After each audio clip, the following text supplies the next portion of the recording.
10th में पढ़ने वाले सभी छात्रों का स्वागत। हम पढ़ रहे रेखिक समीकरण युग्म का आलेखीय विधि से हल, यानी कि आपको ग्राफ वाला जो सवाल बोर्ड के अंदर मिलेगा उसको किस ढंग से हल करना है, क्योंकि ये 5 से 6 नंबर का प्रश्न पूछा जाता है और बहुत ही सरल होता है। इसके अंदर सिर्फ आपको सारणी अगर बनाना आपने सीख लिया तो इजीली आप ग्राफ पेपर पे सभी निर्देशांकों को निरूपित करके ग्राफ है वो बना सकते हैं। तो यहाँ पे जो मैंने चौथा प्रश्न लिया है वो काफी इंपॉर्टेंट है, क्योंकि कई बार बोर्ड एग्जाम के अंदर इस प्रश्न को पूछा गया है।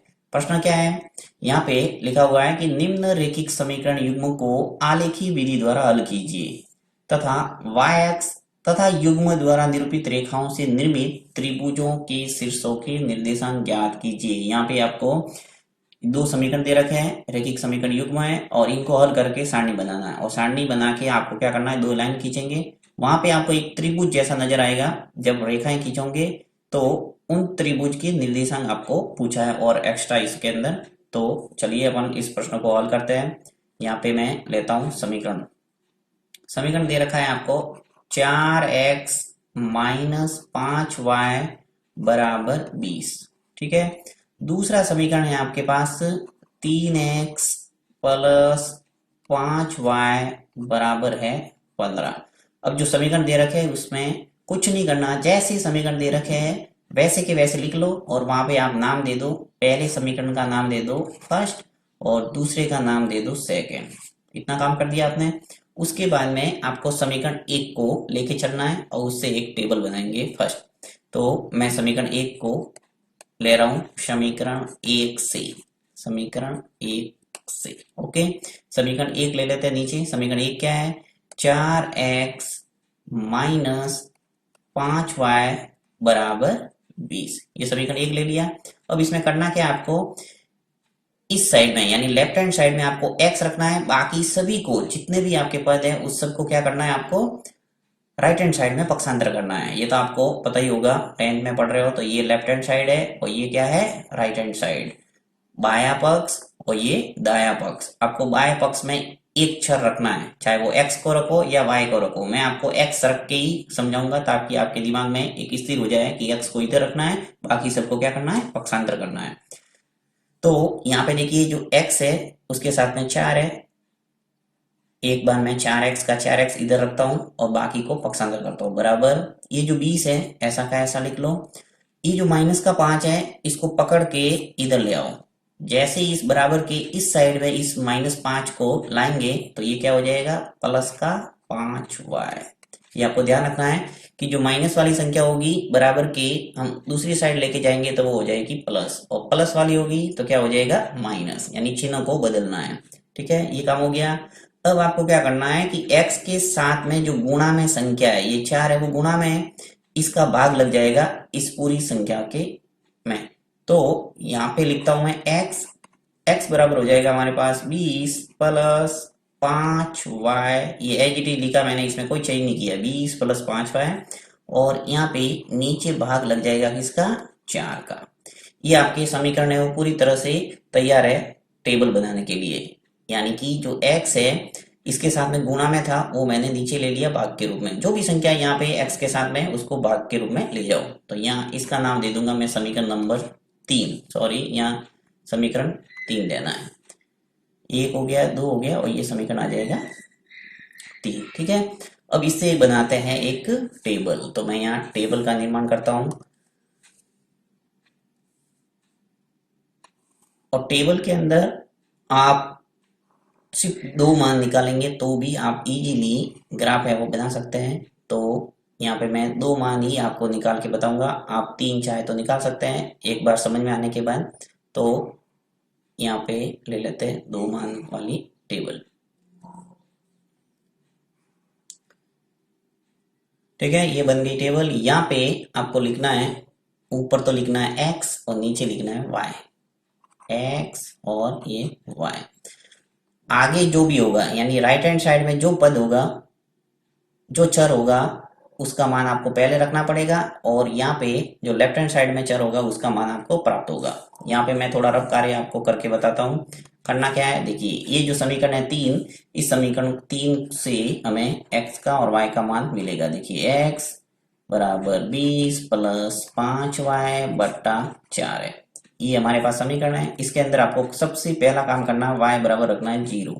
यहाँ पे ये जो y है इसका मान रखना है y बराबर 0, फिर 1 रखो, फिर 2 रखो, 3 रखो, इस ढंग से आगे बढ़ना है।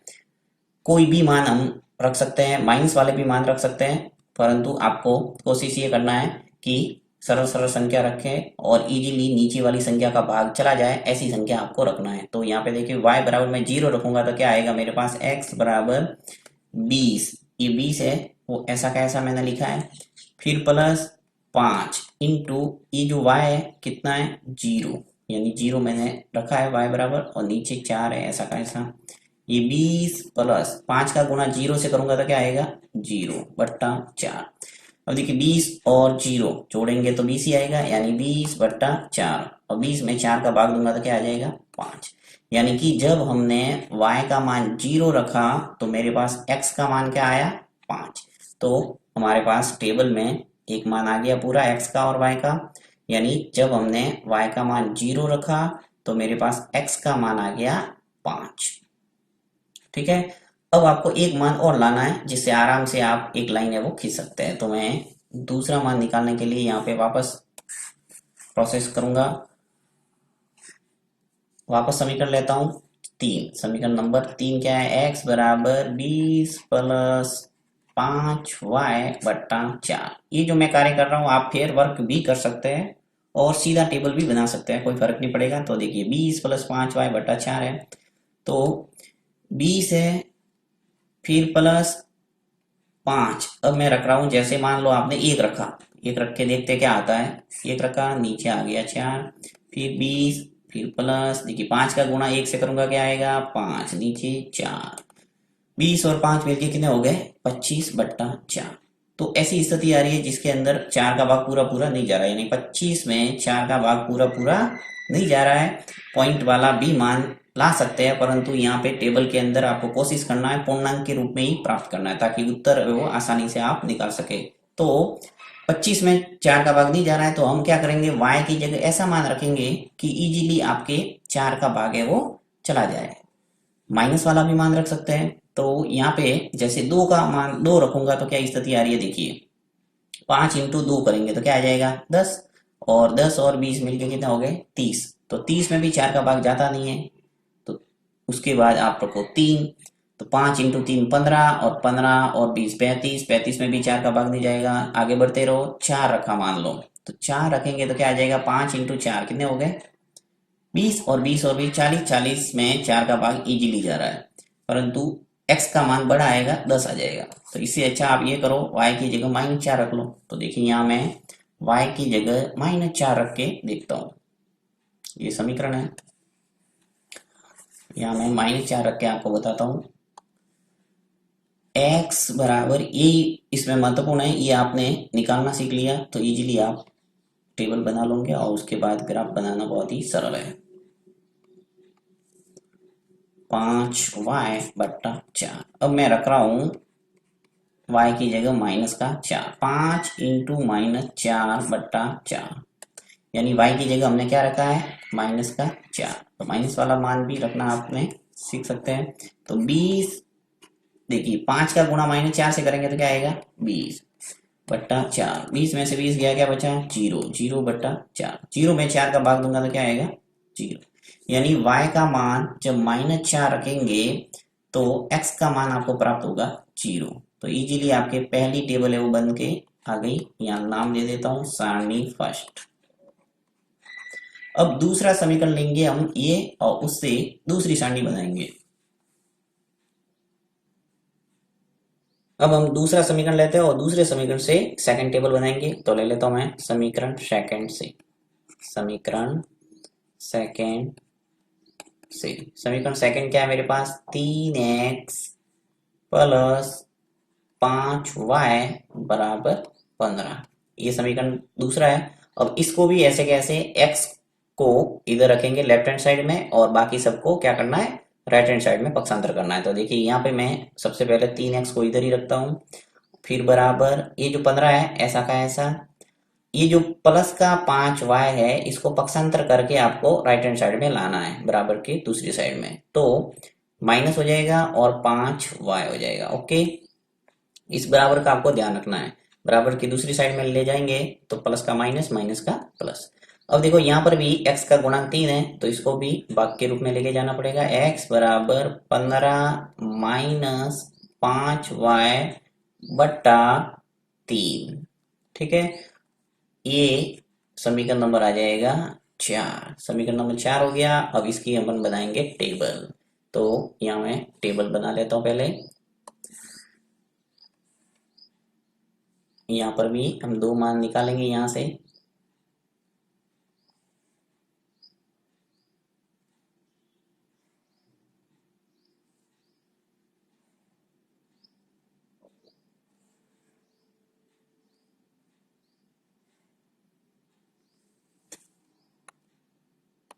लिख लेता हूँ x और y। ठीक है, अब यहाँ पर भी देखिए समीकरण क्या है, x बराबर 15 माइनस 5y बटा 3 है। तो सबसे पहले मैं y की जगह यहाँ पर भी 0 रखता हूँ तो क्या स्थिति आती है, देखिए समीकरण को मैं अलग से हल करके आपको बताता हूँ। x बराबर 15 माइनस 5y बटा 3। यहाँ पे 15 माइनस 5 इंटू वाई की जगह मैं क्या रख रहा हूँ, 0। तो 0 रख के देखते हैं क्या स्थिति बनती है, बट्टा 3 है। 15 माइनस 5 का गुणा 0 से होगा तो क्या आ जाएगा, 0 बट्टा 3। अब देखिए 15 में से 0 गया तो क्या 15 ही बचा, और 15 में 3 का भाग जब देंगे तो 5 बार चला जाएगा। यानी कि जब हमने y का मान 0 रखा है तो मेरे पास x का मान क्या आ रहा है, 5। यहाँ पर भी देखिए जब y का मान 0 रखा था तो x का मान क्या आ गया था, 5। इस समीकरण से भी y का मान 0 और x का मान 5 आ रहा है। इसका मतलब इसका उत्तर तो यहीं से अपन को पता चल गया कि x बराबर 5 और y बराबर 0 इसका आंसर है। परंतु इसको पूरा ग्राफी विधि से आपको हल करके दर्शाना है, यानी कि जहाँ रेखाएं क्रॉस होती है वो उसका हल होता है। तो यहाँ पे मैं दूसरा मान निकालता हूँ। और y की जगह जैसे 1 रखोगे तो देखिए 5 आएगा, 5 इंटू 1 5, और 15 में से 5 जाएगा तो क्या बचेगा अपने पास, 10। और 10 में 3 का भाग पूरा पूरा नहीं जाता है तो छोड़ो, इसको नहीं लेना। आगे बढ़ो, y की जगह 2 रखेंगे तो 2 रखेंगे तो 5 इंटू 2 कितने हो गए, 10। और 15 में से 10 गए तो 5 बचे, 5 में भी 3 का भाग पूरा पूरा नहीं जा रहा है, इसको भी छोड़ो। 3 लेंगे, y की जगह क्या लेंगे, 3। तो 3 लेंगे तो देखिए यहाँ पे क्या स्थिति बनेगी, 5 इंटू 3 कितने हो गए, 15। और 15 में से 15 घट जाएगा तो ऊपर बचेगा 0, और 0 में 3 का भाग देते हैं तो क्या आता है, 0। यानी कि y की जगह जब आप 3 लेंगे तो आपके पास x का मान आ जाएगा 0। तो इस ढंग से आप जो टेबल सेकंड है वो प्राप्त कर सकते हैं। इस सेकंड टेबल से आपको दूसरी लाइन खींचना है, दो लाइन खींचेंगे ग्राफ पेपर पे। तो यहाँ मैं ग्राफ पेपर पे इनको आलेखित करके आपको बता देता हूँ, देखते हैं क्या स्थिति आती है हमारे। इतना काम करना है आपको, उसके बाद में ग्राफ पेपर पे चलना है।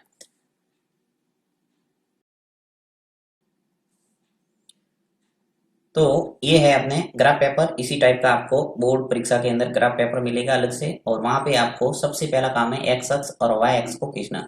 तो यहाँ मैं एक्स अक्ष और वाई अक्ष का निर्माण कर लेता हूँ। सबसे पहला काम हमारे, ये खड़ी लाइन खींचेंगे वो हो जाएगी वाई अक्ष। तो यहाँ पे हो गया ये वाई अक्ष, और जो क्षैतिज रेखा खींचेंगे ये हो जाएगा एक्स अक्ष। लिख लेते हैं एक्स अक्ष। इस बात का आपको ध्यान रखना है कि रेखाएं हमेशा आपको, जहाँ डार्क लाइन है आपके ग्राफ पेपर पे, एक हल्की हल्की लाइन होगी फीकी फीकी, और एक होगा डार्क लाइन गहरी, तो वहां पे आपको लाइन है वो खींचना है स्केल की सहायता से, पेंसिल से। तो यहाँ पे ये तो हो जाएगा एक्स अक्ष, एक्स ओ एक्स डैश, फिर y o y dash. Okay, अब आपको मानना है पैमाना। तो पैमाना साइड में लिख लेता हूँ, यहाँ कोने में आप कहीं भी लिख सकते हो पैमाना। एक्स अक्ष पर लिख लेता हूँ पहले, एक्स अक्ष पर। अब एक्स अक्ष पर देखिए सारणी के अंदर आपने जो मान है वो क्या निकाले, उसके अकॉर्डिंग आपको क्या करना है, पैमाना मानना है। तो 1 2 3 4 यहाँ मानेंगे, एक सेंटीमीटर बराबर, तो भी हमारे काम हो जाएगा। तो एक्स अक्ष पर 1 सेंटीमीटर बराबर 1 इकाई। यानी कि आपको एक बॉक्स छोड़ के 1 2 3 4 इस ढंग से आगे बढ़ना है, नहीं एक एक का क्या करना है, अंतराल रखना है। तो सबसे पहला काम मैं यहाँ लिख लेता हूँ 1, फिर 2, फिर 3, जहां जहां लाइन है गहरी वहां आपको चलते रहना है, 4, फिर 5, 6, 7, 8, जितने बॉक्स है उतनी संख्या लिख लो। इसी प्रकार आपको लेफ्ट हैंड साइड में माइनस वाली संख्या लिखना है, तो -1, -2, -3, -4, -5, -6, -7, इतना काफी है।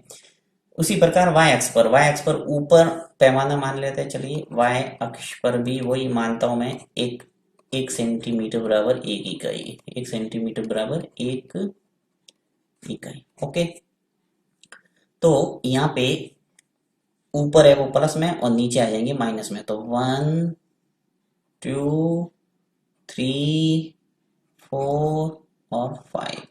इसी प्रकार नीचे माइनस में -1 -2 -3 -4 और माइनस का 5।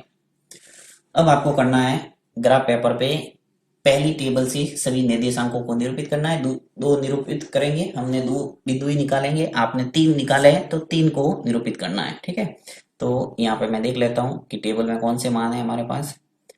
टेबल में पहली जो सारणी है उसके अंदर देखियो, सबसे पहले क्या है, x का मान 5 और y का मान 0 है। तो x का मान 5 और y का मान 0।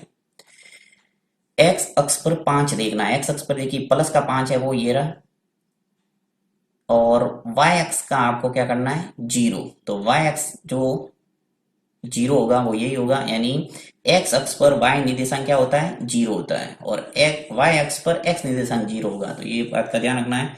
तो x अक्ष पे आपने 5 देख लिया और वही बिंदु क्या होगा अपने 5 और 0। तो यहाँ मैं बिंदु रेड से ले लेता हूं, ये बिंदु है और इस बिंदु के ऊपर गोल घेरा लगा दो जिससे आपको स्पष्ट रूप से पता चल जाएगा। और यहाँ मैं लिख लेता हूं कि ये 5 और क्या है 0 है। इस निर्देशांक को निरूपित कर लिया हमने। नेक्स्ट देख लेते हैं, साथ ही इसका नाम भी देता चाहता हूं मैं, चलिए इसका नाम दे देता हूं मैं बिंदु ए। अब मैं दूसरा बिंदु देखता हूं, दूसरा बिंदु क्या है मेरे पास, दूसरा बिंदु है 4 और -0 और माइनस का 4, यानी x निर्देशांक तो क्या है 0 और y निर्देशांक क्या है माइनस का 4। तो देख लेते हैं यहाँ पे x तो क्या है 0 और y निर्देशांक क्या है -4। तो देखिए y निर्देशांक, ये y अक्ष है खड़ा, यहाँ पे आपको -4 देखना है क्योंकि x निर्देशांक तो शून्य है, तो x निर्देशांक शून्य इसी y अक्ष पर होगा, तो यहाँ पे जो -4 है वही आपके पॉइंट हो जाएगा यहाँ पे। तो इस पॉइंट को इंगित कर लेते हैं और यहाँ पे मैं लिख लेता हूँ 0 और -4। हमेशा ध्यान रखना है जो x निर्देशांक वो पहले लिखा जाता है और y निर्देशांक बाद में लिखा जाता है निर्देशांक के रूप में। जब भी आपको ऐसे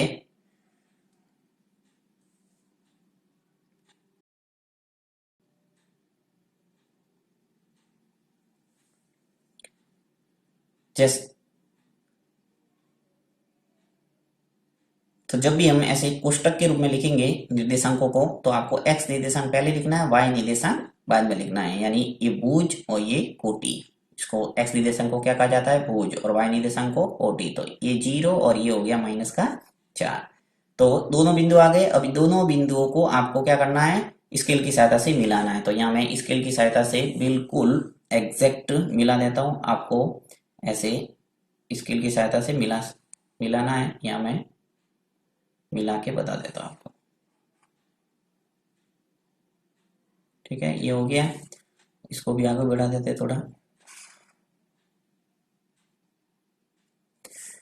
स्केल की सहायता से बिल्कुल इस स्पष्ट रूप से सीधी लाइन खींचना है। अब इसी प्रकार आपको क्या करना है दूसरी लाइन खींचना है। तो दूसरी लाइन खींच लेता हूं मैं, उसके लिए सारणी देखना पड़ेगा हमें वापस। दूसरी जो सारणी है वो क्या है हमारे पास, दूसरी टेबल है कि 5 और 0। दूसरा सारणी में भी पहला पहला जो मान है x निर्देशांक 5 है और y निर्देशांक क्या है 0। तो इसमें भी आपको वो का वो 5 और 0 निरूपित करना है। चलते हैं ग्राफ पेपर पे। ये ग्राफ पेपर यहाँ पे आपको 5 और 0 इंगित किया हुआ है, इसी को आपको ध्यान में रखना है कि एक बिंदु तो यही है और दूसरा बिंदु जो मिलेगा उससे हम इस बिंदु को मिलाएंगे। तो चाहो तो इसको वापस मैं दूसरे कलर से आपको बता देता हूँ जिससे समझ में आ जाएगा। तो यहाँ पे मैं ब्लू कर देता हूँ इसको। देखिए ये जो बिंदु है, ये का ये बिंदु है वापस